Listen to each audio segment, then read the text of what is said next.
uncle offer Bishop Lumba. We are sitting in our family. A koowaa jumadie na wo hwa no Kumawood TV so no. O man no kura asa wom. To me bomb kwabini si anoma wo sam wo fa mani abere. Me simu nyina mo nka me ho. E wo koowaa jumadie so. E wo Kumawood TV. Ni enka no kura nkyire nipa. O man panyi yam for yamama kwaba edmoba koowaa jumadie so e wo Kumawood TV. Ene de to so mako eye enan e wo January busumeyemu. Oda ma yatena se de na yatena se ye ka koowaa ene na ensema eto adenchichi e wo Ghana ha social media ensema amanfo tebri ya no esti ho eka eno ene ya bobo ano ya bone bete e beto agu so te se no ma bi no se ne be ya onso be hu de ekoso e wo Ghana memu ha nyina enti yaje edwan de ne yaje edwan ene nya be kwa na mbedi dwumadi no me ne me ofa lumba ene waha Ogyam so ewaha but ansana no yemfas the PCA enkonkoma omo ama me looking very beautiful as dan koma CJ fashions koma si amekom ono na wa clothing me ahom kamole ama betina ha odra me koma ashefam junction ho ena ne be board no esi directly opposite Jupo chemist freno e was 0268 505021 na ona na entry koma tade bia opese wo share no CJ fashions e be clothing ama hwa and then makeup I did it by myself. Me and I never train him and no makeup artist so and I'm first then come I'm just good or more and more asheme and pabwa ama betina. Na yaba ne de na yaba and the stories be brave and aba.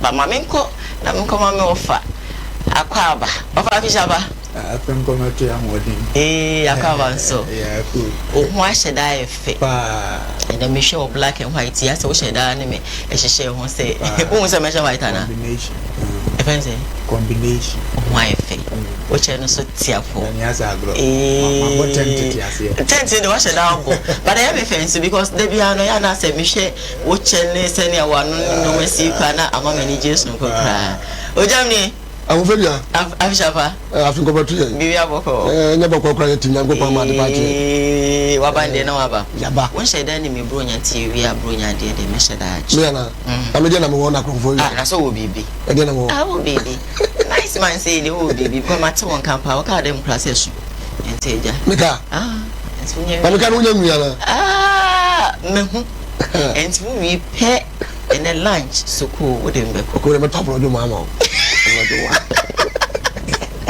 I was for empty about offer prophecies be free by 31st night kabia ko say you do 31st night and I come she the more the mu pi and na just say asofo ediba asofo ni be bring she nkom ba offer ba ko aba just say eya na etwa me shima mdu be rem dem du be remu na eye papa oku hakman wa moke papa chira go sum papa ka so bia moke obi a so wa ati ase ha na sasi mu offer say na odifa okay ja o pa dia me da bia me shede ya na me nya bi hwe wi a na fe matinya abugo ma jafa so panyi bi matemate it we need to emu dia na say bi bi etimi akọ kama dia di na bi hwe wi a afi dia ne won ya le bebro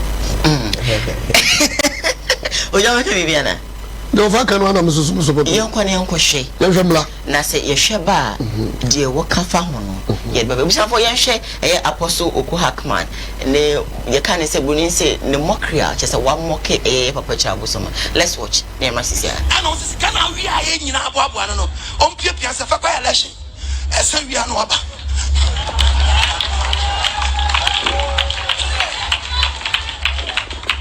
anu ma pia no anu akwashi sika no abosu ne ba papa awon se na bonsam la afete wa wona ti ko sa be nya de bi nchiro yes fa de bla me nchiro ade bua bonsam se na la afete bonsam o cha wade a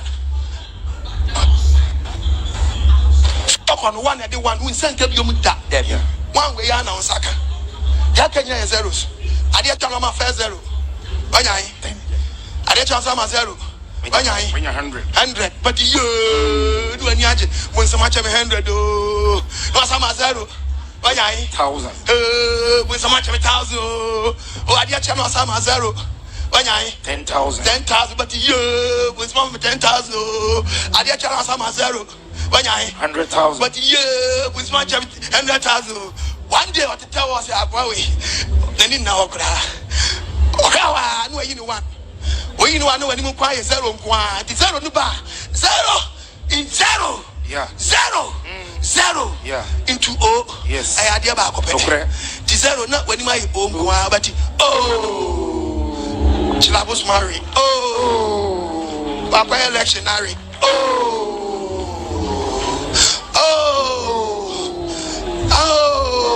Blana Shia. Warren San got him. Sister Navy and your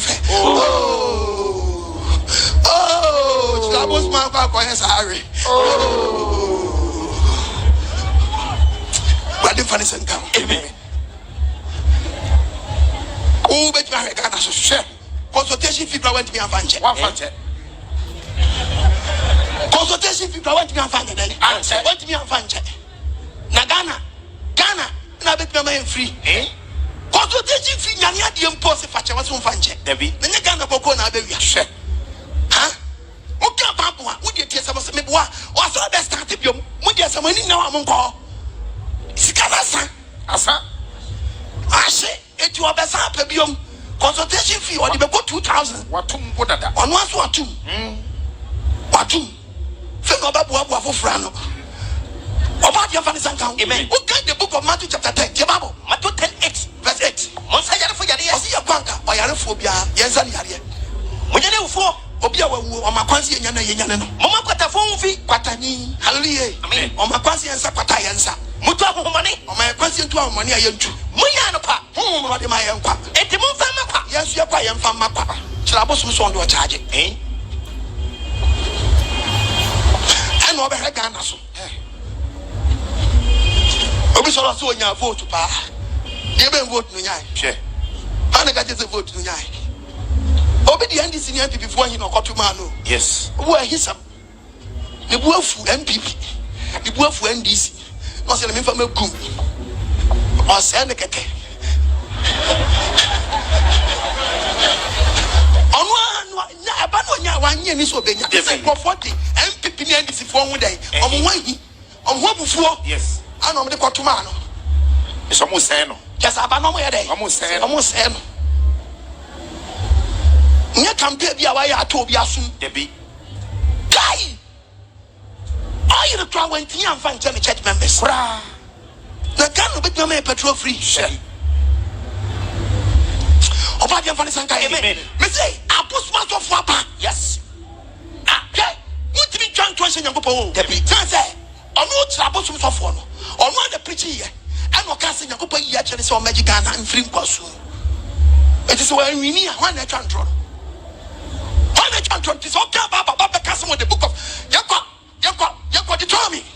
Deuteronomy chapter 18 verse 20 kwaso ye to about gas aso min ka say what is the odifo bi man ho so odifo bi man ho so na so odifo ne kasa awo be din mu awo nyankopon dim say nyankopon say amen shane say wonka na won shane say wonka ana obekasa nyame fufuro ana obekasa wo nyame fufuro bi nti say adifo bi tibi kasa wo nyame fufuro bi din na sa asam na nyawa na asam na memu a so odifo kunu bewu so odifo kunu o so wu na nam say nyankopon say sa reto no wagya mu nti a difference and come one to chantra obi ko kan yenti yesi odifo bia e hye nkom say NDC MPP beba power and you about power and just say oh you odifo papa na mo de jaja odifo ni bra sister and stempeni ene da ho no Apostle Hackman the odi abani na so ka minim say keja ya papa chabo sumsun ko bon ho modern kakra o ofa ene da ho Eradi shire onipa bia no pay osemre na ohwe eye Kumawood TV eye koowaa dwumadie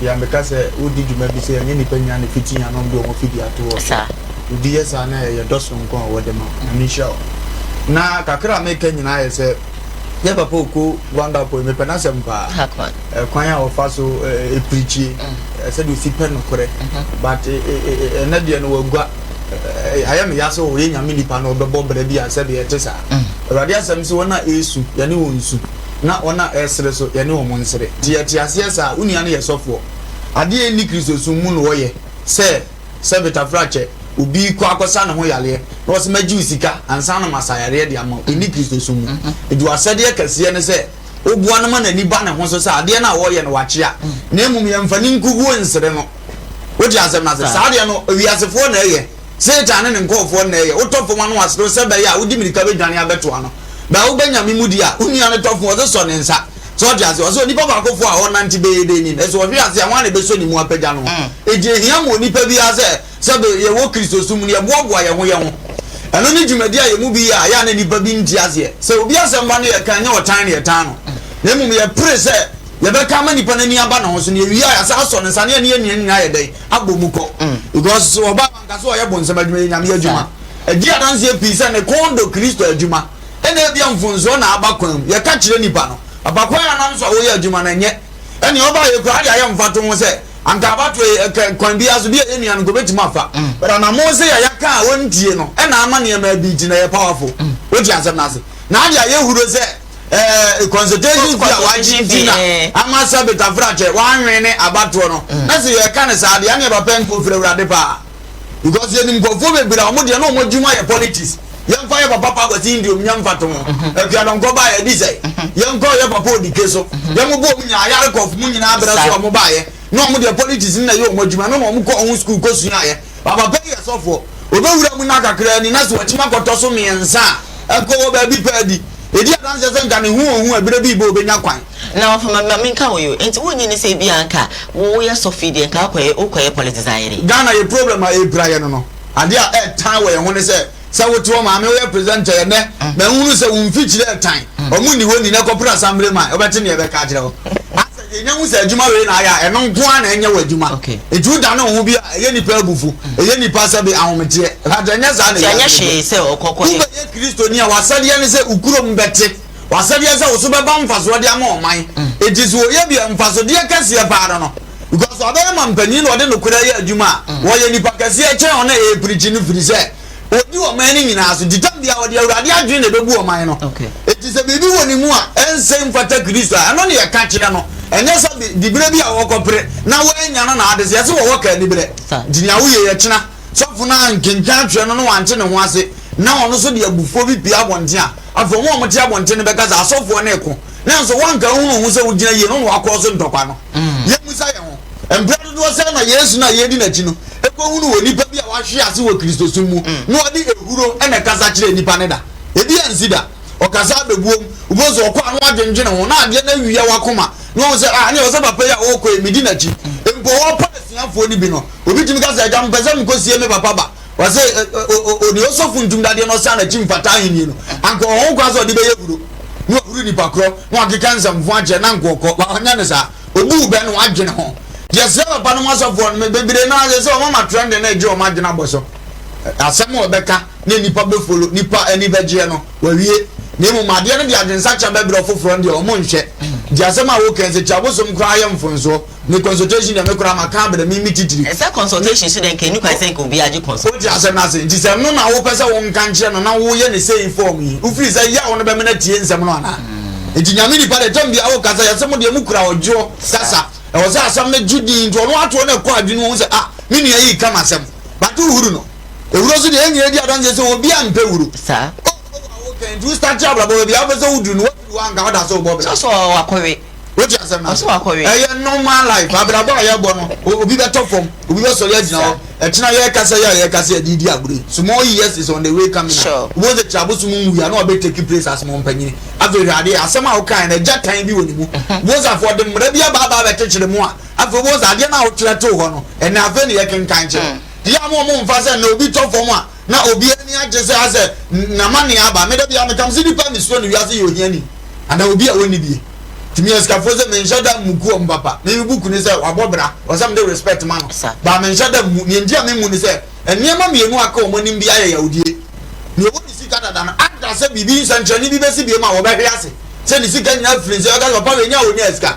ana ne to so mienu obewu sa ne ma mienu na aka na ni ba ko hiani the surprise me no wen so obewu anase beka sa ko na hian ne wa yeye dibuza se chena sa ono ne surprise ne ko bam na to ba yo de fo na yo de fo no atofo mu a u free se na abesi afa ni me kra se bi nko ne nche so hu ni ade ne Ogyam sister afoso oko do dia betu dwani o ase wa hye da huru kira abrosu mankasa da bia no ya na me kama semo ya na amanfo si ojamunye ukonu ni munyansa ya se wo ya kwa kire anka se me masem kan pray sofo ne ebo wiase ni na ebo enti se me papa chi abosom da bia me ka me bo ne nsema ma no oye sofo bia wa me ehunu se wo man no obi a betimi di bia obi a pebia obi a betima kopre sofo ba program yi no politics mu enche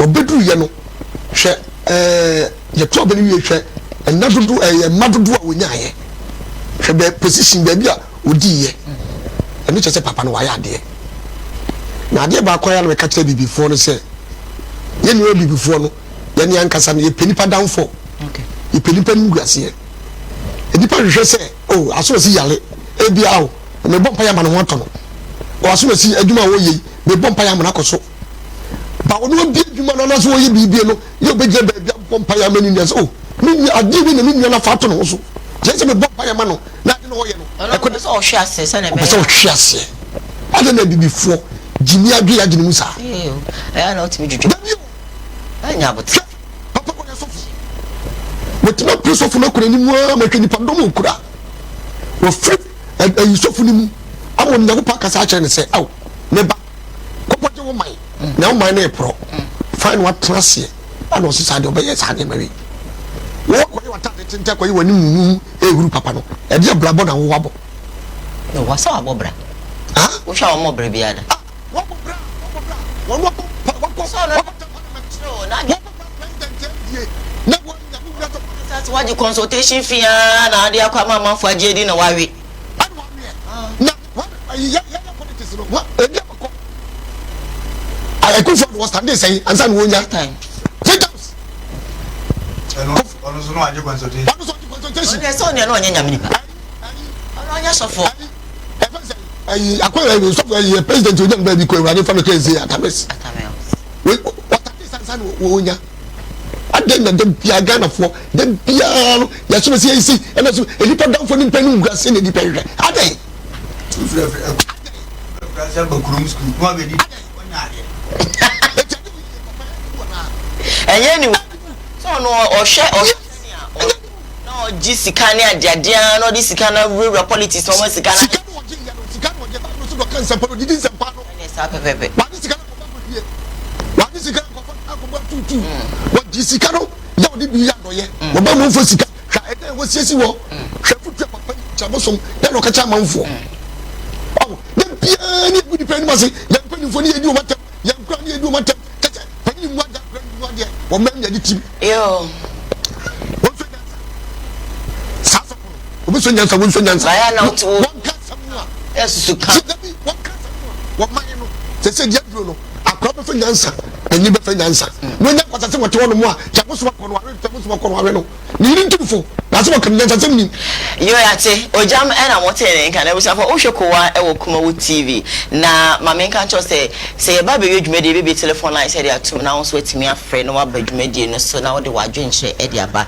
e bia na owo eye WhatsApp message bia opese wo de ba ye WhatsApp line ye 020 2668464 0202668464 we do message no e fa hwa ye be kenkan e dia ma ye kwa second story so na story say them say 31st night na die nsema etwaguye no na echinkri na eye revenue subempa ye nyina ye nim so revenue subempa die Ghana ha ye kan komhye pa dia ye papa etimi ehye nkoma kasa na afi we die enkomhye ode aba no o say ahwa Ghana ku besi o say Ghana ahwa ku pa ebesi ewu akakraka o say ex president bi kran so bitime frim enti yen share sapom nso na ye mompaye pa nya saade a o so na waka de na waka o si ku ni de 2021 we ebesi ahwa e 7th of January ya no ku ni be ma no homne so na chese nkrofo so bewu akasa enti yenko na yenko nkohwe na ye ba de ofa waka no na ono so e de atos because say dia ehu ye hwemra Montiane, Where am I first in commission? Now this is my first prophecy. You Supreme Court is your. Now I saw Supreme Court is your and since is your. I saw the Supreme Court building. Modia Momo date na Montreal. Stand the best. Enemy who and Sonoma star. I was Supreme Court. And I saw that there were sparkling stars on the building of the Supreme Court. And so the Lord took me into the chamber of the court. Into the prophetic word into the courtroom. Now this is not politics, it is not council. Now I am not intervening or interceding. I am prophesying. So this is prophecy. All of a sudden I saw a paper. Now on the paper I saw that NDC was written on the paper. And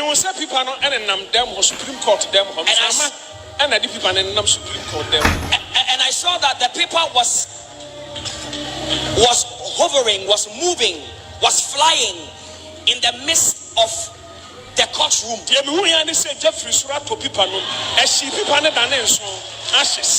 All of a sudden I saw fire, or I saw that the paper caught fire and the paper bent into ashes. And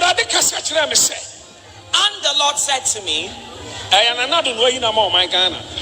it is Nana Adodankwa that he has chosen for Ghana. Supreme Court and the Supreme Court cannot change the mind and the plan of God about Nanado. No one can also be part of time NDC. No more betia Supreme Court na more kono. Munchaso, Muko Sesika. Assemble a bear Monwa. Monka who said Munim Sakran come on fan court. Minim charges nagene. And I mean evidence. Kuta NDC, but I'm telling you, the Casaso Yamidi for me say in the name of the Lord. Me say in the name of the Lord. I'm speaking under the unction of God. That says the Lord. That says the Lord. Asamono emposition. Hallelujah. Amen. Afei nkom se tosumi enu. 2021 way prominent people. Now in this year 2021, prominent people are going to die, but I'm going to explain. A prayer topic. Now, this is a prayer topic for Ghanaians. Now, Jimmy, death of a great king, or in case you pay or Ghana 2021. When you do your catch them in country or mine, may say 2021, what in case you pay or mine, means how he know, but near me be any send me a Ghana for a treaty a deal for Antino. Say no cry intiminka. Now you can near Kanya to a gumsa. Your husband see, yes, hey, would difference Mexican you. Antino, Sawa Hencasiano, Ghana for meaning Sawa Hineno, Basme Bonidi party, the beans. Now, it's one who saw your Hencassia. Nothing comes here.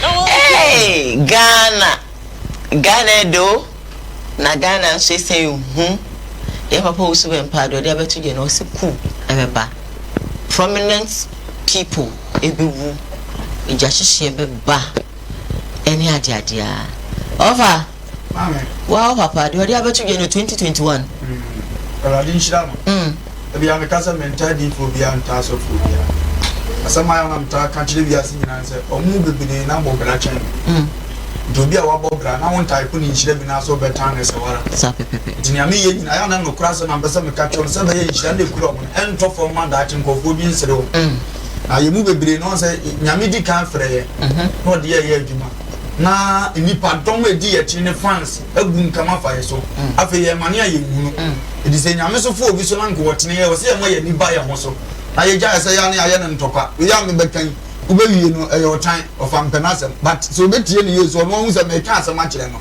wo de mfiri twe ni nyina ye ntie Matthew chapter 7 verses 50 ye ntie asem wo se na monhwe mo ho yie adifo atrofo no ho na won nam nyanchene ngomaso ba mo nchen na won mu de oye pataku adufuru pefo wonam nyanchene ngomaso e ba mo nchen ba mu de oye pataku adufuru pefo ti word no mitipa ana so hwe adifo a say ye nyom sesi half of them na dufuru penko a e chena oba be church apade nyina a chire se wo say but onye huru odefo bi a wontimi nka no kora nkyere ne se be ye odefo ne be ye na doye nya dufuru pe na bible kanini but anya na mbeza bichi oh menya pa omu nyina agogo bra o kire cars aboze cars nie o kire ofie aboze fie no potimi ka o makoma mo de bi cha abontene but nkofo mutimi ka no kora kire o mo ye nkofo mu ni bie rozo difo bi hiti ka no kora wo man mu a e obi a woni bie se nkofate e no ayeda ka sa akwa na ya wotena ha na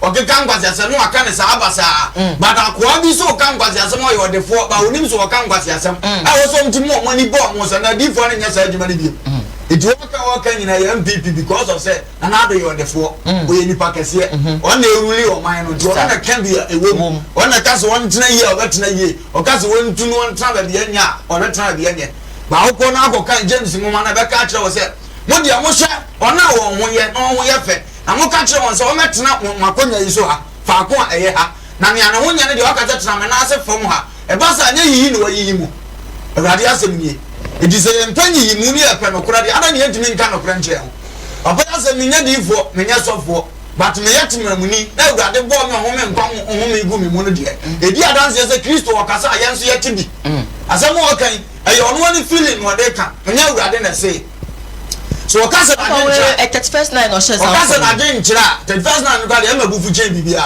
et u fi so aboni tim no ka nkasa de mabufu na da che bebe no ho ye dia me so aboni tim ne se ye to aba ye be wi no ene ye te se NDC fo se omo nti ase omo de be court bi so be ka se klata bi ne nam court omo court no se beta flat omo de toilet road be ba court ana grodia no omo de be court e ye klata bi no omo de court wo se ye nsolve asem bi ma omo to the way e na be ye ne na mo na mi musa angosi wi ye nyina so nim se beta flat ye kan pray ne ya na ne abi wo be se ye mubu be na nkan fa so de na ye nyina nim se as a judge bi opesa asumdie ba omamu no yetimi adikire se mampanyina asumasi anya ana panyin bi otifi opesa asumdie ba fie no yakasa ade we ye koku manu dia no o se akwaje se yemfa ma kwamnata na ntanya possible obepa kasa kwa bi dia ye se nkofo ye na bi ma eno de oya de yan mu ko school se ni die ni kuro mo eno ne reason dia ebe bi ba ya NDC ba power no MPP for court when nya se nkunim die e bia na nkomu di bemba ba ya so obi in awie na akoka se so akonya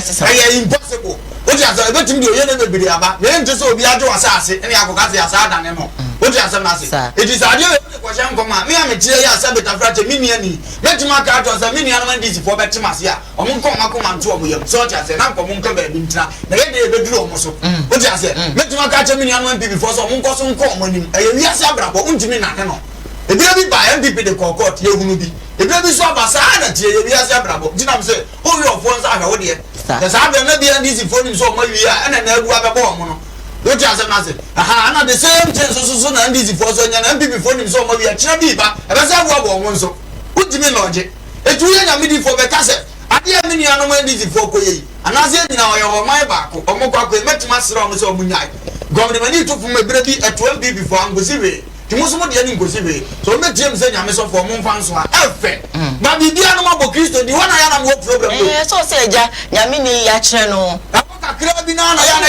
ya kire no okay Deuteronomy chapter 8 atwa ayina na mo me bele ma miskotu awurade ase mo ka se godifo bi hye nkom na amamu a sa difo no wonwu awurade ase sinsi na bokura ya se na adum bi na aso ya so se afedi apam na da Kristo apam fo Kristo abewu odi ni mo ja apata ne mo bebire gadifo e wo na ngaso ko wuda na asemo Ogyam to wase entobom to wase abutre kwa abutre urali yakopo mami awofedua Ogyam owusu bempa Reverend Usubempa. With them so Usubempa. Reverend. With the names of Reverend. Ogyam, Kasa Reverend. Mammy Uti. Me too. Usubempa first time who none of her pa. I'm trying to color. Na say ne kala ere. And contemplate the colors. Oh, Debbie. I don't know. Debbie. There's a confessed Krobaba or Timby. I did about Ghana be shit. I did about Ghana be see. There was a Ghana, yes, I don't know. Who would have for him? America. Oh, and then before you did when you have to for your demon. So say, why didn't you could be? Mammy, why did you could be? You're going to go to put it. What is it? Kind of crown and chair near it, or many moon. You're putting for and you're for Come send our rebels been part debated.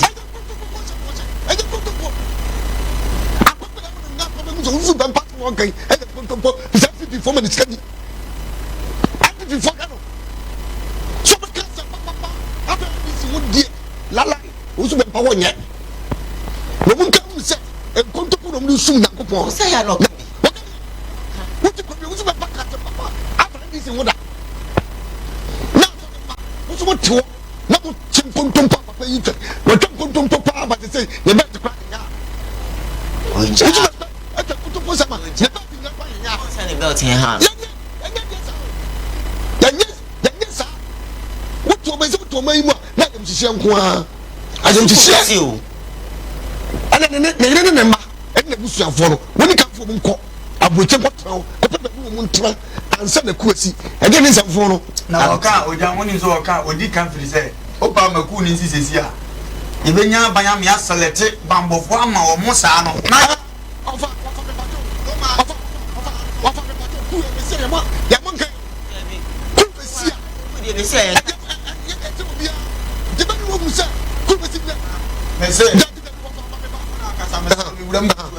Yambeza menkancho ze ku ni besie no se ade bia sa be koso unim baby esati asoja fo ansa na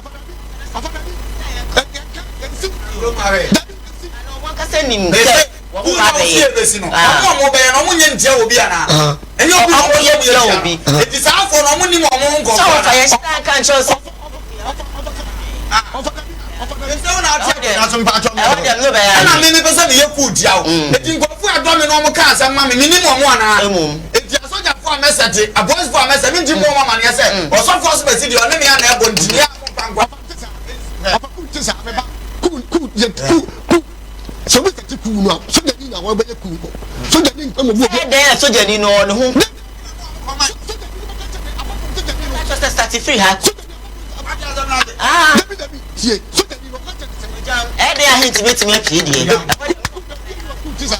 say dey enti no me cool Gentle me cool say be a catch na so da for na bi say e da so masi I say kufa anya kufa ya no catch say e be usu be mpe Ogyam nya anti ase o ku ba besi soja for na eye enti no wo soja ni aka cho say ne mo fa ha ye be fa ha no sa soja for so mo so mo nkrofo meba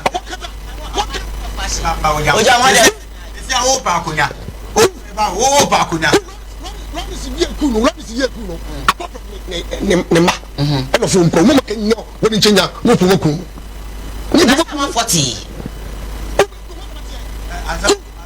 Debbie Ogyam mana ko me ye but ya dey say dey ya na ye control sana bibia si Wofa. Wofa say a foot worker Ogyam kana ma draba so kusa na say meeting go ma ni amfa. Kakre be say de ma wi asin nyina na say so obi e soja ni no tie mi anokweda. On kan hu so ba tan bi na tete de ko sa pepepe. It is ade bi ba ne mo wo man no wo gitum say na dwumanti a e bi ana bia na omo ye de ne koto ye na nkoda ne ma me kuru. Ibi za say ne yonku soja ni bi ko sinachi no ko ye ne ma me pasa no be be fie ni obi ni wa. E de no binya. Ye be sira sa bambofo ni nyina so mo mo ni mro so no kra de ye no mo ni. So be ya de obi di adwene bi ba na emmo a ye support sa de no. E na me ka say ni nya di fo no so na be ka show mu tiri mo. Stop it. Me say ntokwa be si Ghana ya di fo na be ye. Obe ka to say urade so be we ni. one minute. No, I can't see you. Mumma when you made India no bezo check. There's a more contact one. Now, no Christo Dina so was as in the other, not some of the question to come. You did for the Avenue jump off. Me too. Sir, Osha, and someone who's been Pakaria. Some sense and catching the dada. Tell you, I'm coming to wash it. That's say, already say. You better. I could for the car say, I could for the car in the okay, Bibia said, I say, a feed and the was a good for the car in the Bibi is a good one. What can be? I check Ghana for say, Ogyam was a cool basis. I said, make a check the leg for the the same to do. So, we did sing, I may say. Okay, Yamaka here, but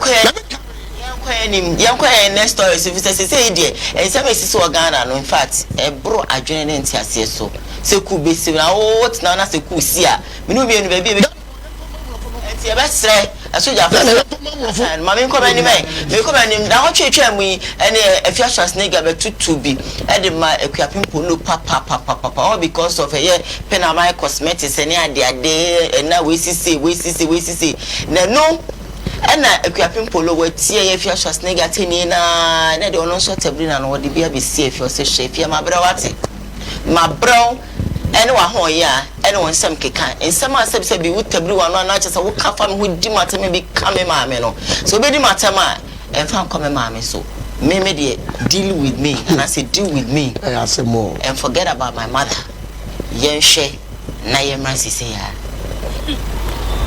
For the past 3 months, a lot has been happening. I decided not to pay attention. The maturity my grandfather who lectured me gave me, I decided not to pay attention. But it's becoming unbecoming, not to the extent that you hippopotamus like you, a pig like you, will extend your stupid insult to my mom, the woman who gave birth to me, who doesn't even know if you live. Madam, respect yourself. You are this crazy and frustrated because I was being paid with a huge sum of amount for the past 2 years to advertise. I worked for the money the woman gave me. That is driving you crazy because she gave you 1,000 cedis. The woman realized that you are useless. You are a hungry hippopotamus. The money you go to ask her, that's what she gives you. But me, I was business-minded with her. Madam, whoever I go close to is none of your business. If you're not talking to someone, doesn't mean I shouldn't talk to the person too. Yes, my mom, my own mother who gave birth to me, can never tell me that, baby, yeah, or Resmond, I'm not talking to this person, so don't talk to the person, madam. Miss Girl came to my house, you didn't know why she came. But because of your evil thoughts, you never cared to know. And you concluded, Miss Girl, I don't know her house.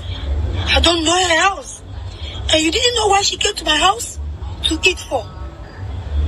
Madam, respect yourself and let my mother be. I call you mommy because you are older than me. And you can give birth to me. And a woman who is older than me, I call a person mommy.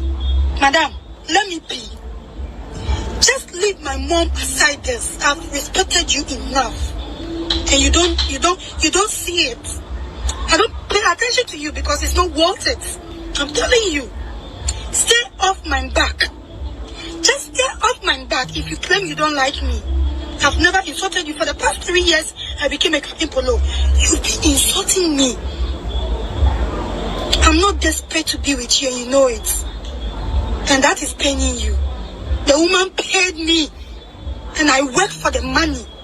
I have been advertising for her for the past 2 years and she was happy. That's why she signed that deal with me. You went to tell the woman to take me off and take down the commercial I did that was playing. They're paying you. Cardi B came. You say what? Did you even knew I was coming to Cardi B? You saw me, your face was like popping because you didn't expect me there. Hypocrite. Hippopotamus, hungry old fool. Who will not respect himself. Who will go around to insult everyone. Even the president, you insult the president. It's not everyone you can take your trash on. Respect yourself, madam. I don't have your time. That's why I'm not paying attention to you. Allow me, let me be.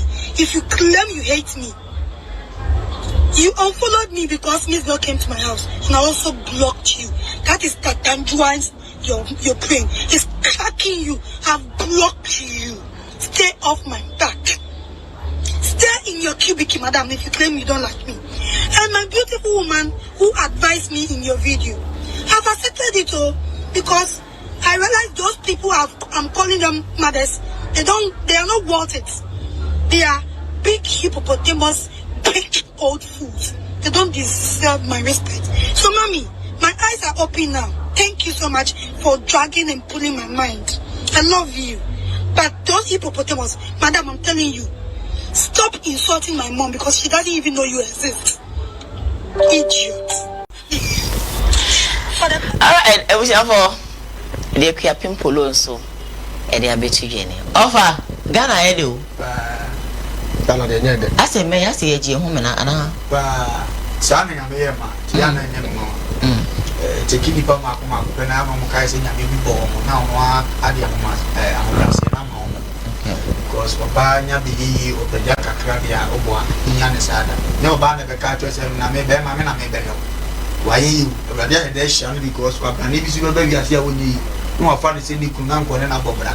The cartridge and I may my even measure. I'm the welcome one of my son with the animal. That will only be not my family of and yes, I was unable to move yes. Tiana mean remove. But as some of the Bia may catch him off as if we are so big Tiama, me ever warm on the same show. What old man Tamu? Kurana was so person with Gidin, Yazy. Mantamu was so person on your star, Yazy. It is a Yamia, I don't know you are singing at Tio Casa. And yeah, nowadays, I saw the show at the end of the now. I mean, the problem that I am warm. Namiada Captain Polo from nowhere. Namiada and then you pet you. Coming a mini about a fear so from nowhere. But if you all come back with some uncompleted beer with them, we are what to pay. As a never Radia Pega, so we say, at the end nowadays. Nadia the Munama Christo, no who's a Pega or Pega one. What's who Shannon Munam? I fed the Ayakas a teacher as a fee. Now, on mine, you're near fair to the stance and we will be a home bander. As I said, my creditors, son, and you to give them and turn them in Jenny, a Captain Catcher, a fear. But no, Fatier make sense, Nippa Corno. You better go no crowd, a young, and I am Penaway. Which has a massive. It will be a more money leading on the better cardia, a crown capa pebble. Medas better my friends as you wish. The patrol better my friends as you wish. I mean, shout here, young penny didn't crash it because they had to idea. Which has it? Never answer a Moses man, or people are going to be. We went to be a season. But moons are done and so it is a bar and can depend survival. When I walk out, I need to meet you from more to the when you just over to my walk and so I did a grand into no idea.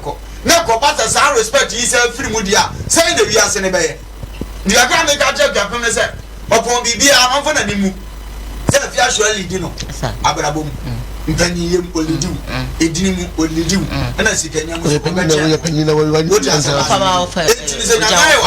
necessary panel poetry on Aswa. Maokasan says, Pupuni Papron, Wayana Aboroso.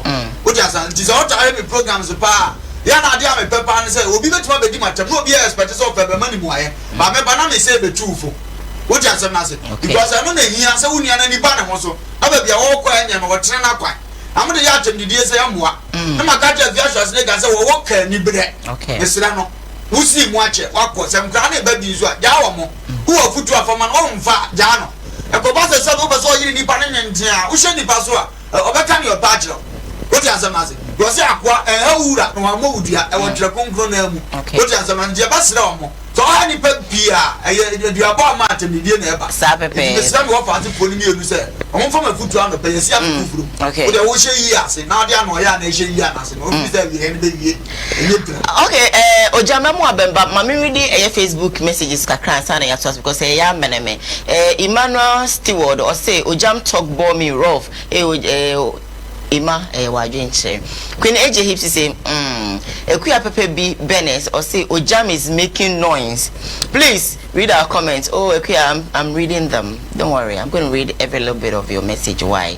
Efia says, hey Wofa, I miss you so much. Have been looking for you, sir, until a friend told me you are here. So I've decided to follow you here. That's good. Wofa, you are on point. Now, maybe WhatsApp before I remember WhatsApp no my memo Ogyam Faje nchebra ama hoso ye dedi ma me ye dedi o me ye dedi ba mo loving so media die minim na meka omo ya da se wo hwa afia so asine bia Ghana obi anim se afia ye condemn na afia won ka se papa mani pam fada ana Ghana na ye tinsisi no ade ni pani ji hu ye nkwasasem enkwase akeka obeka sem papa say wasem we na America no Ghana ni follow da Ghana ni be follow wa kire mu se bia wodi obi atem ana wa woro ho ana bia wo keka wasasem kire obi ana Ghana for befa it is a face of leader say keka kire sa gay it was for fear ne mani be nyini ama se bia so akoko wura fiem ama ko wala me ya dia wale na mane ma ye nyi mane say so the money there 7 pedals as so much on baby mami I just snake one tano okay that something I bet the window I bet the wonder and telephone me mom say yes and say jati be die we that was I said when you answer there when you and the papa so that mama just don't go we that was no when that was no when I'm saying that you be everything in ma when that was a no would you yes no cry all right Ogyam and I'm motene mama ready Ogyam me so mama Ogyam reading messages kakana fe yen course because I say Edos Dodo Edupoko is my name I say Edupoko is my name of a lumba number 1 I like you in this world. All right, go on. Also Edo Bibri. Well, keep the fire burning, please. Check your microphones, especially Ogyam's own. His voice is not clear. My greetings to Ofa Lumba, Ofa Ejo Papa. And I must say, Mother so ADHE Ewa has say my idea. This one also say good morning to you all. I'm Zack City from Michael. I love your program, but the sound out, especially when Ogyam comment, is so okay. Fine, so we're going to check it for you. Don't worry. I'm very my name is Poppy Connie and I say be a Poppy Connie. Yeah, that's the name. I'm out from Royal TV to Kumawood because of lumba, but I'm very sad to see that man called Ogyam. If you want the program to succeed, please take Ogyam out. We won't take Ogyam out. We're going to talk to him so that I'll be slow down my why.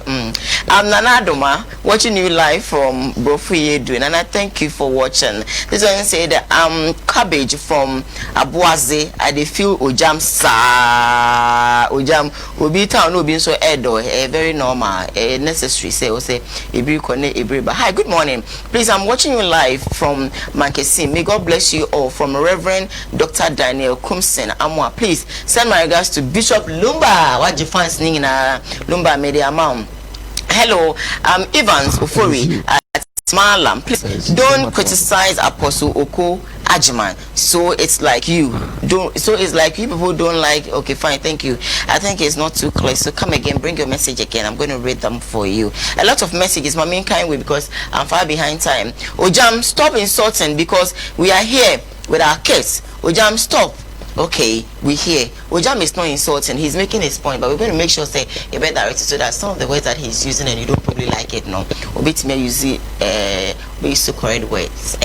Why? Hi, my name is Abbas. Watching you live from Asin Fusu. Charlie, Lumba is serious. He's a serious guy. Lumba, what you fancy singing offer there or a very serious palm. Hello, good morning. I'm Adams JB from Doma. Why is prophecy written on a piece of paper. And why always bad predictions? Ask them again for me. Of a lumba, I see you long. Now you see him because he's alive and kicking so much. Of a lumba, we miss you so much. Thank God you are live on Kumawood TV. I'm Wasti GH watching you guys live from Atonsu. Greetings to Bishop Lumba, but you people should know how to control Ogyam. Thank you. We'll do just that for you. Offer, in fact, you are so great. God bless you, and I like you. Offer likes you back. This one say God bless you. Offer Bishop Lumba. I'm happy to see you back on the screens again. So Offer is happy for you too. You know, say I feel like and I'm going to say, make me be a count of your next stories because I can't smack a crack. Yeah, maybe sodium, I'm making messages. Oh, Ogyam, men are me control show. No, my pension. I'm a pension. I take control of this show. My patcho, comport yourself, and yes, I own. Be with you.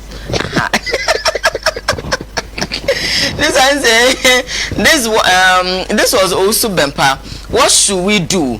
This also Bempa, what should we do to him? Charlie, don't do anything, just pray for him. Why? Because Obes is the amount. Please tell Ogyam not to insult anybody. Please tell him, because we won't watch this program if Ogyam is you're lying. You watch because of Lumba. You come and watch. So that one there, please don't go there. You can't afford to miss this show for anything. Good morning, Bishop Lumba. You're welcome back, Bishop Edge also. A whole lot. But if I say me try be brave because yes, I'm for the data and I send messages and send beba. Your tuma, this is your number one fan, Osman from Kaswa. Offer say other say or Mamunina Fishapa. Offer we miss you, Nana Atubi Kwu Nkwentia. Yeah, that's it. So also do message Ediaba. Alright. Mami post kakra na yanko fast because keep your messages coming. I'll read all of them for you. Why Pacho? And say there Oya there. Why then? Nanse uko wrong. Ema police for be so no one na na be ni baby. Me bo. Ma me ba. Nanse uko wrong. Ema police for be fa. Okay. Le be fa wo wan kasa betra ko fa babro ka say oh. Se die mama me nsa so. Na me adom masakra. Da ga no bi anim so okwa pimpo lo die. Okay. Se masakra. Na ye dai ana afia obi anim sa afre na dwene nye. Wo be kan na wo koso do so. Oh na dwene nye se. I just as leader. Ah, go credit na doing. Well, sure. Me can be I don't just na doing it. To was it to was. But you say why your papa no na mo. Oh, that's all any part. Nice to do. Oh, yeah, what? Fear when to the I captain to me say captain me say me pa the chow. Yes, what you do them ni so a and wo bo aba. It if you just leader can be ano. One fan say abodam. Sir. Or more than. Na ebusan for yeah, that's what you're commission the baby and at 2021 I say be a last month 31st I saw funny to breed by ye and Kasakasa. But this year no, and I say be a last year no, not a broso. Yeah, Papa Nigel Gaze prophet and I so a prophet, prophet Nigel Gaze. Men can reverend. Na no jam Muslim make come. Okeba was akwan. Mama can send you my friend. I catch us one couple to one me with I'm from the crowd. You have to show you to comport to home. My catcher. I'm not forcing me Casancho to make Casancho. So what's him of me with Nigel goes I drop 12 prophecies. Now yes, your mercy here. Why? Now prophecy for the year 2021. And come Shama after 2021. The world will enjoy peace. But I saw a terrorist attack on America. Prophecy number 2. I saw darkness around the Asante kingdom.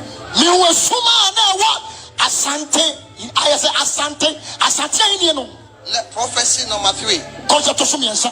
Let's pray for Tepa traditional area and its king.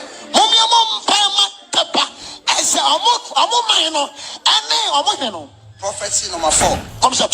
Let's pray for Philippines against worst tsunami ever. Let's pray for America and Paris against unnatural disaster. The Lord appeared to me and carried my spirit to Northern America, especially Morocco. I saw a gathering like a stadium. And there was something like a disaster or an earthquake.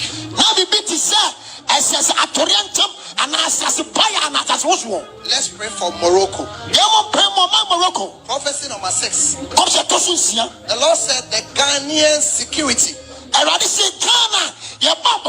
should be tightened.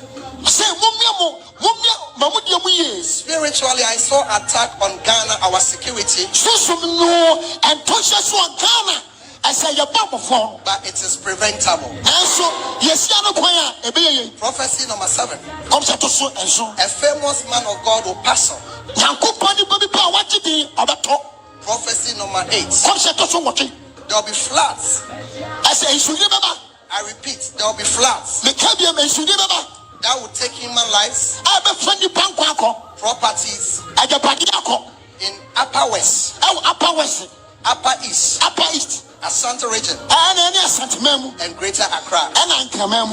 Prophecy number 9. The Nigerian vice president. I saw him becoming a president. Prophecy number 10. Let's pray for GJA.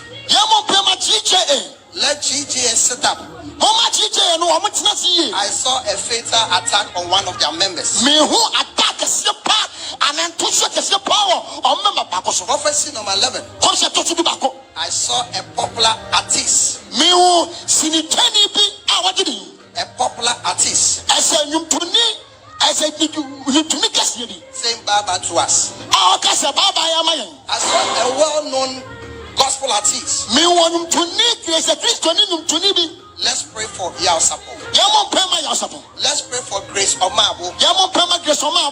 I saw a young artist saying goodbye to Ghana. Listen to prophecy number 12. I saw a creeping creature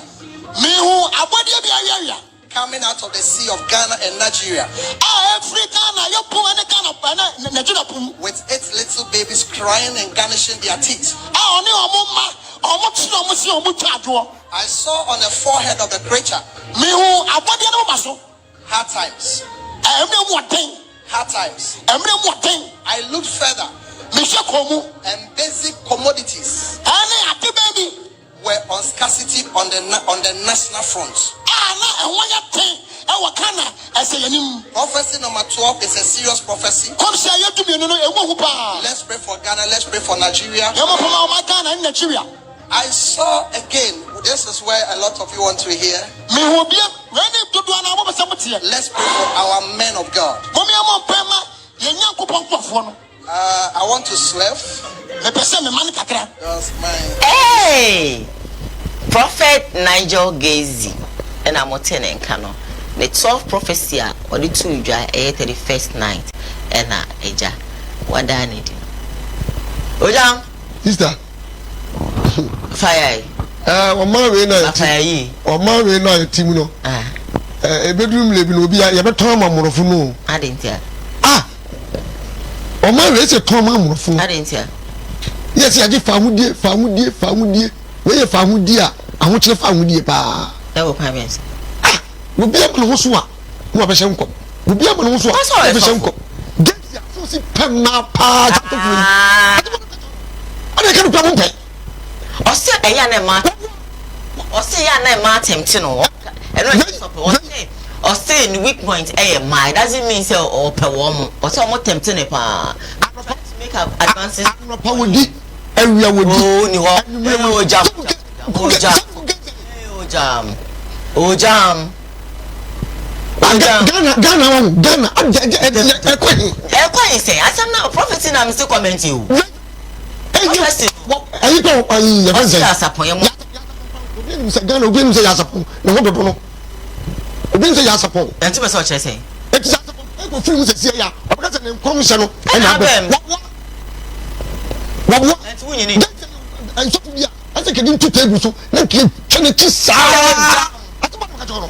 Then you see Leno. I think that 2 men will be able to say. Get me the phone call the Gilia. Ogyam drew. Sankezia. Some Ogyam. So, and now, Papa returns to the kind. You took a cut away. What's up? They got any to me. Is any more? Then for my son, yes, the son of Pania Boy Empire, Yabadania Boy Empire. They will say that they want to talk for the swap. They need to give you a cocoa. When you walk, come on, some commotion, one from crying feel, but anything. Anything you want. What from and talk with something you fear. How do you call it? I say, how do you say, oh, Chana of as well.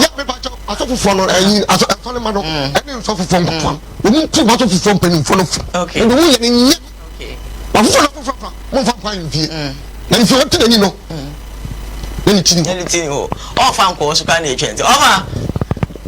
I say, Radisha will be a wood here. Now, I don't make kind say. Coronavirus Yadaruma, Sakana Funi Pebinuma Unyansa, Umunyansa beam. I didn't know Mekansa. They said, I fear do. Christo Adaruma, Amaya Yabiaba. My Alena Bedin and Yuma because when we said Ghana for Pinu Ejimi. Drop a so me and you on Yamabu. After the car, I share them. Same quas or Libyan. A mass of French show come you. Yaliana no yet to the sense of software to our bomb person and then money being common have a cousin in Yame way. After the Revia Solema. What you say? Some of you move beyond why a chain commission. Diamusa said, Nipe Bewuna.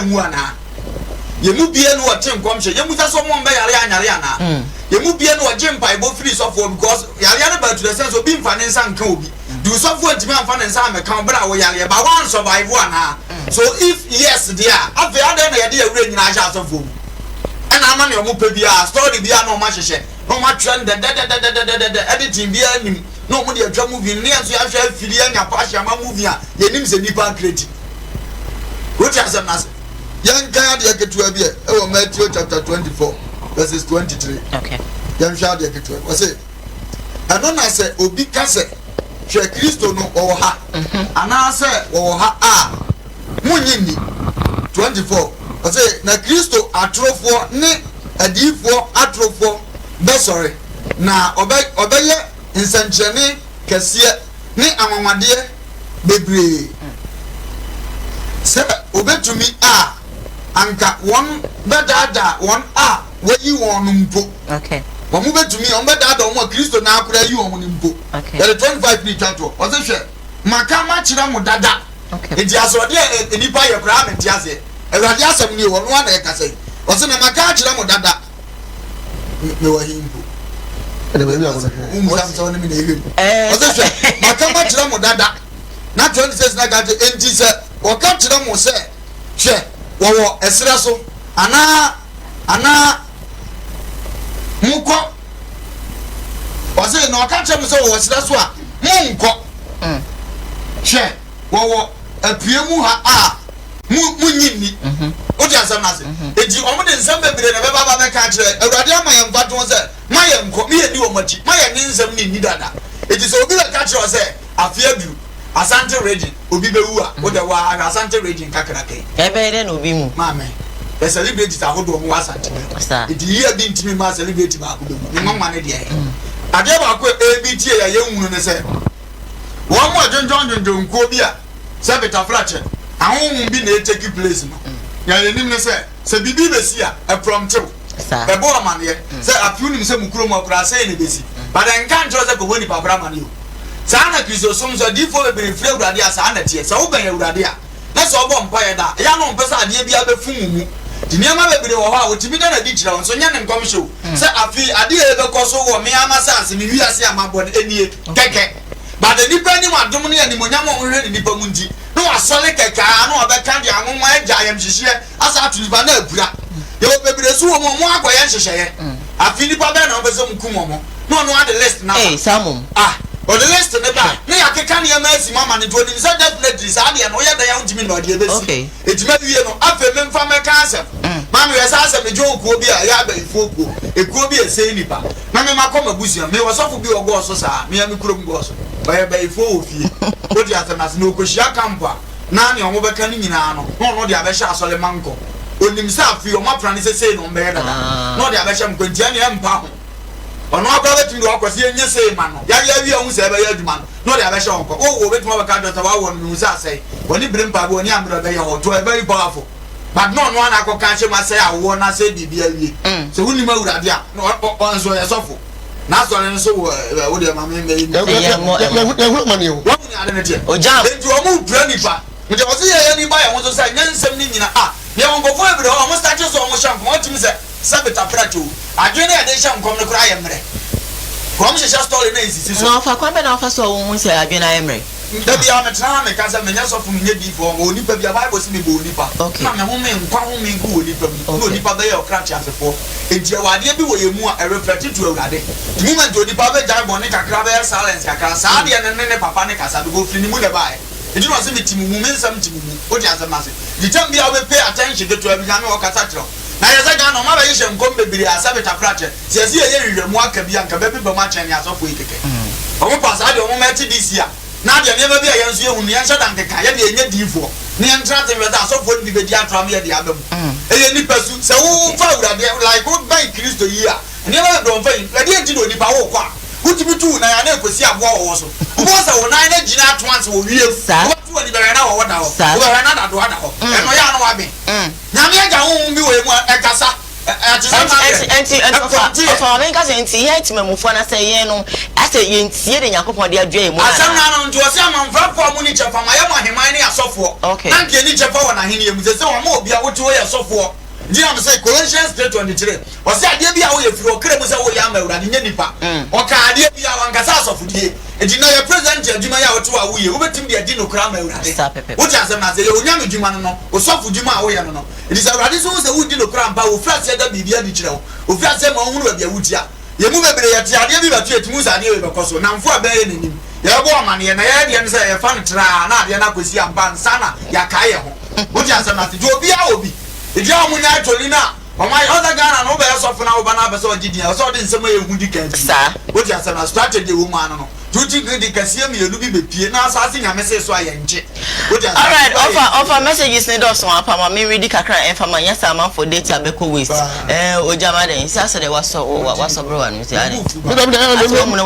ya nsamfu ma me o nya botre maka cho se nya botre o mo ya timu mu ye ho twe sa nya botre maka cho wo mo de o mo nkomsha na o mo de aba so o mo de ba na sa wo nya dade ko se kwa yuji nkom se kwa yuji bewu okay my Facebook live this one say I stopped watching RTV because of Wofa left. I'm now going to die with Kumawood TV. Yeah, that's Bebre. That's from Malawi. Thank you so much. Someone also do message that. But this one also says that because of Wofa Lumba, I will give you sponsors by Nyami Insha Nana Allah Abraham. Yeah, that's it. Ekuya Papa Benny says, host, you are beautiful. Thank you for your compliments. Nyami Insha. Ogyam do not have the moral right to be on your show. Oh, please. He has the right to be here, but then we're going to direct him into so Kwakuma to him. Bibi very fine. Same Koswa, Madam Kono say, please tell Ogyam to attack the issues and stop insults. Please tell Ogyam to attack the okay, it came twice, so I'm going to flip over to the next one. Malawi, what's up? A whole lot of messages now there about some Oditsika. What say? Share. Okay, and see also share for us. Ekuya Papa B Bernice, host, you are beautiful. Thank you. Hi, good morning. Oh, Heneba, this is not Heneba. I beg you. My name is Diane, and to wait more Sweet FM. If it's 10 a.m., Equisi 12 midday. Me did the Diane why yes when you address me Diane. Thank you so much. This one also said Bosheba Amisi say God Zongo, God bless you. President Nanado is live is no longer because okay fine I think say medibesi hasi mamisha say me call WhatsApp na makan WhatsApp dey so kakra and so aba dia mama. I have this one also says offer I love you Bush is my name. Bush of I love you right back. This one say my name is Fred Queen watching you live from Navurungo, doing this because of Bishop Lumba. Oh, we love you so much for also watching us. T-Pain from Sultan Sunyani. I miss you, Bishop Lumba. Now you're seeing Lumba live here on Kumawood TV. Hi, my name is Adam Ofa. We miss you so much. We're watching Ofa. So I think say so they was now can almost to bomb.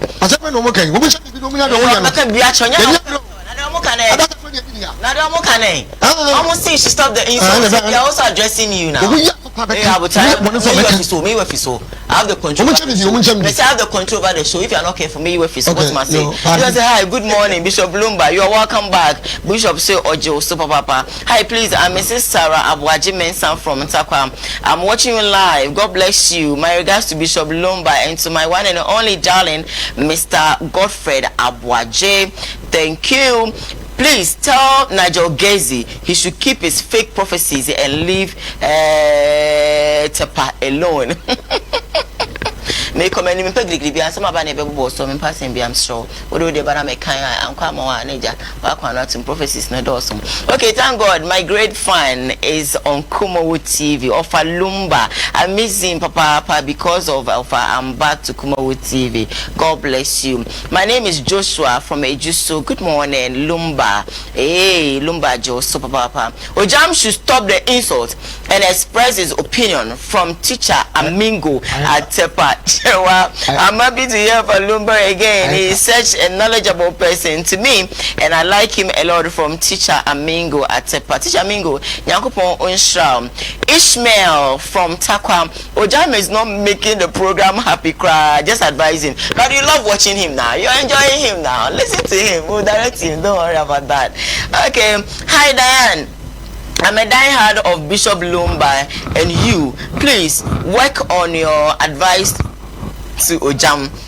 Comment or else many of us will unfollow your program. You can't unfollow because you love Lumba and love me, so you watch. We advise him. Don't worry about that one, okay? This one says the audio. Oh, sorry, we're going to do something about it. Don't worry. Hello, I'm really happy to see Bishop Lumba on Kumawood TV with his intelligent and superb talks. Koowaa is now the best program on TV now. Keep it up from Senior Williams and so yeah, that's it. I like your goggles. Oh, thank you. This one says good morning, please. I'm Gabby from TUC of Lumba. Keep the fire burning. You are number one. You are so beautiful, Diane. I like your goggles and I love you too. Thank you for your compliment. This one say Chris Love, I really love your program. Lumba is on point. Offer there, he's always on point because myself and Ankasa I'm a dire fan of him. I'm not team your day. That's why I'm fancy. The manager there, Oyana, Obi fancy say Oyana, Obi Jin fancy Oyana. I know you. Nade, Sebi, Obi Oyana. Obi Oyana. It's a wala. Yeah, I'm saying you be jai the because the messages are quite a lot of them. My name is Poppy Kone. Oh, Monfanche, we are far behind time. Monfa and Chochameka in Ediama. Offer. Yabekwa Anissa. Yabekwa. Yafa course kakra. Yafa course be 10 B answer na yako. And to over to my Jumadi and so numbers are with my friend 020-266-8462. 020-266-8462. Free na you know exchange come on live on Kumawood TV. Koowaa and I will share no instant to the chichen ya boy there but you pay the GBA. You cannot go in favor of any power pen asema. It doesn't matter if you're channel the bano will go on your favor. 020-266-8462. Give us a call. Na can be feature offer the Maiden Edition of Koowaa Kumawood TV live here. Ogyam waha offer Lumba waha. Me did Diane. We're waiting for your call. 0202-66-8462. Over.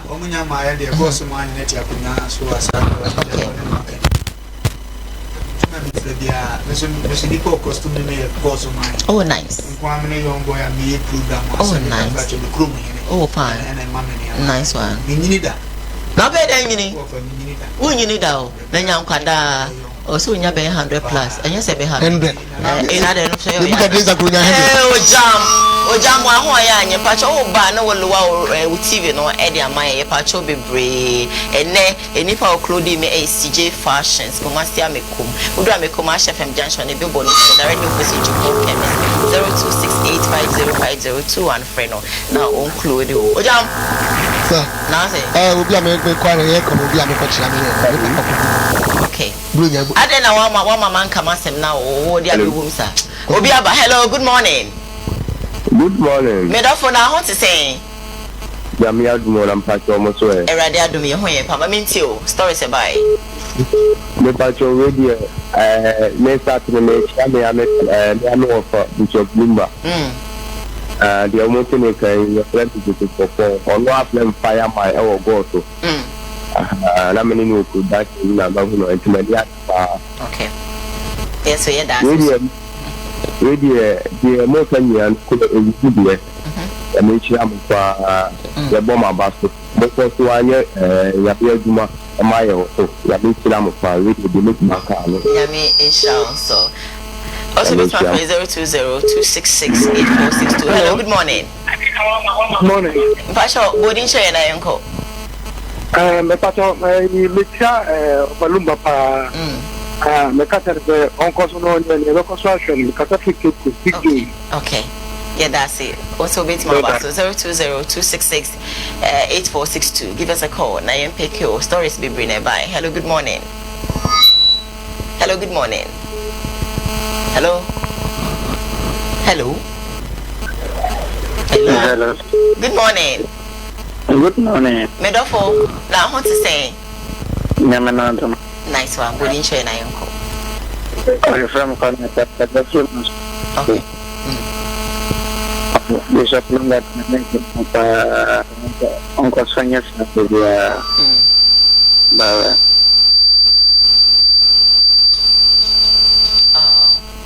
I'm saying none line and you're too clear. Yeah, that's the baby also pray. Pray 020-266-8462. 020-266-8462. Hello, good morning. Hello, good morning. Hello. Hello. Hello. Without for marching. Yeah, good morning. Good morning. Pacho, what to say? Me ho pa. Yeah, the ready ase. Boarding chair na into. Your friend Bernard Miss Brekum. Okay. Brekum boko. Nyame adu boko. Into. Okay, ni jema pa say of lumba sana Kumawood TV. Namum Ogyam de menhwe ni ye to be program. Anya Ogyam be program. Ntino Ogyam de so obawo so be amon ka sanchire. Yes, program obe o ma ye ji we pe. Yeah, that's it. Lumba nyame nshira. Nyame nshira so say free. Bye bye. Bye. 020-266-8462. Ogyam. Sister. Asama ba.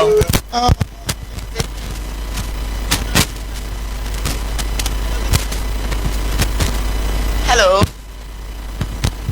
Good morning.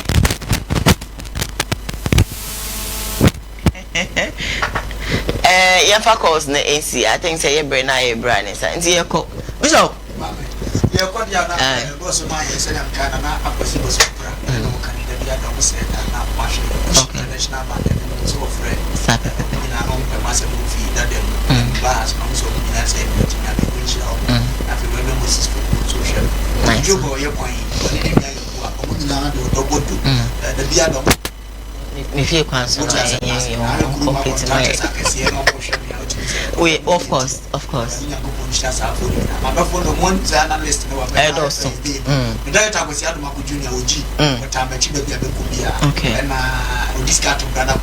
he been so wonderful friend to my life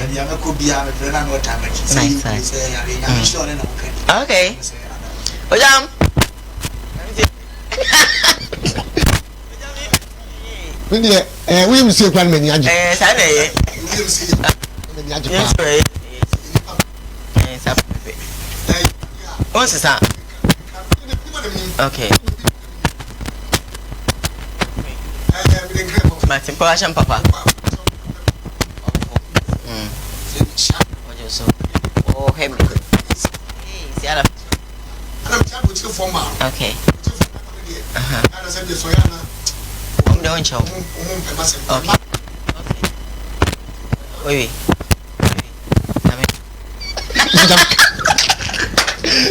I was out for NC. You made any AC. How could made any bro? My first the PC and Concoma UBBI share and I know CJ Fashion so clothing me. Welcome someone.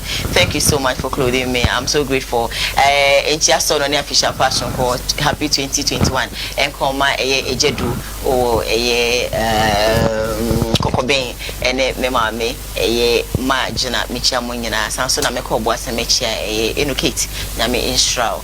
Was so me more, and Kenya, Nami Mount Patent when Papa doing Nami Isham. And see a call, and I'm going to ask Shame, I was Sweet FM, non do pepe, pename for sweet power mid morning, or if I'm wrong, me did Diane.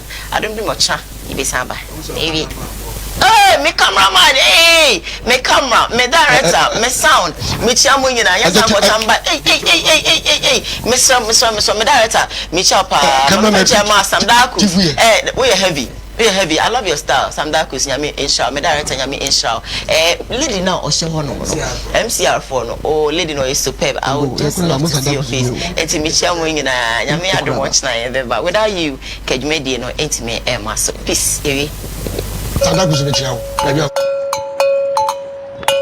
Yo, Amadesia, this is the nation's uncle, Offer Bishop Lumba. We are sitting in our family. A koowaa Maiden Edition with Kumawood TV so no. O man no krasa wom to me bomb kwabini si anoma wosam Wofa mani abere me simu nyina mo nka me ho e wo koowaa Maiden so e wo Kumawood TV